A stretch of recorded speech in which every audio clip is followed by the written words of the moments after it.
Worst 5 faux pas to avoid when virtual networking.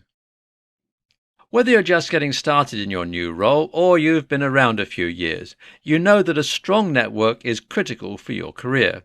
In fact, you've probably already been affected by a professional connection in some way.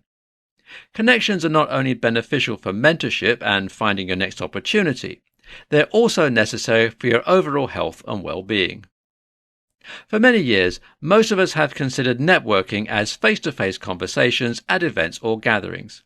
However, in today's world, that is changing rapidly. Virtual networking is becoming just as important as face-to-face networking. While there's really no right or wrong way to network, it's easy to make a few faux pas when connecting online. In this presentation, we'll look at 5 of the worst faux pas that must be avoided when you are virtual networking. Sending random LinkedIn requests. When you're attending a virtual networking event, don't automatically send someone a social media request to connect just because you like what they say. Take the time to talk with them and send them a personal message first. Be an individual, not just someone that clicks buttons. Making it all about new connections. While it's true that networking is about meeting new people and checking out opportunities for connection, you don't want to forget about your existing relationships.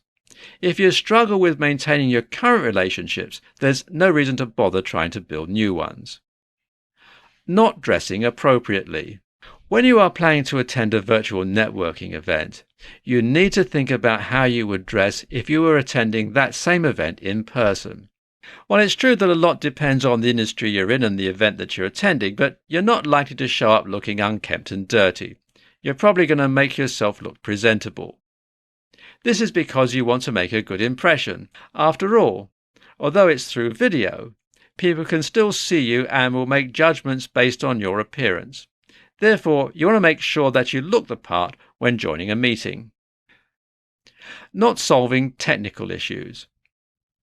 One of the primary issues that you're going to come across when it comes to virtual networking is having an unprofessional setup.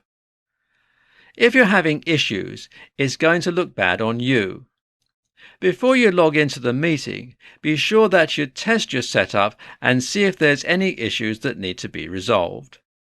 You'll want to make sure that your microphone and camera are connected and functioning properly. You'll also want to ensure that your speakers are working so that you can hear everyone and that your internet connection is stable. Immediately cold pitching. When it comes to pitching your products or services, cold pitching is the same whether in person or virtually networking. If you jump right into a conversation where you're trying to make a connection via social media and you just want to sell your products or services, they're not likely to be interested in what you have to say.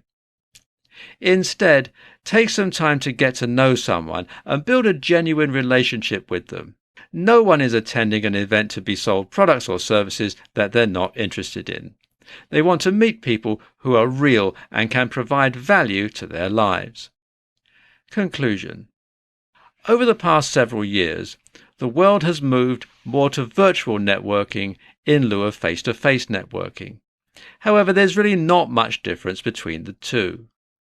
You need to be aware of what you're doing and how you approach meeting and connecting with others. Keep these most common faux pas in mind so that you can avoid them and be more successful when you're virtual networking.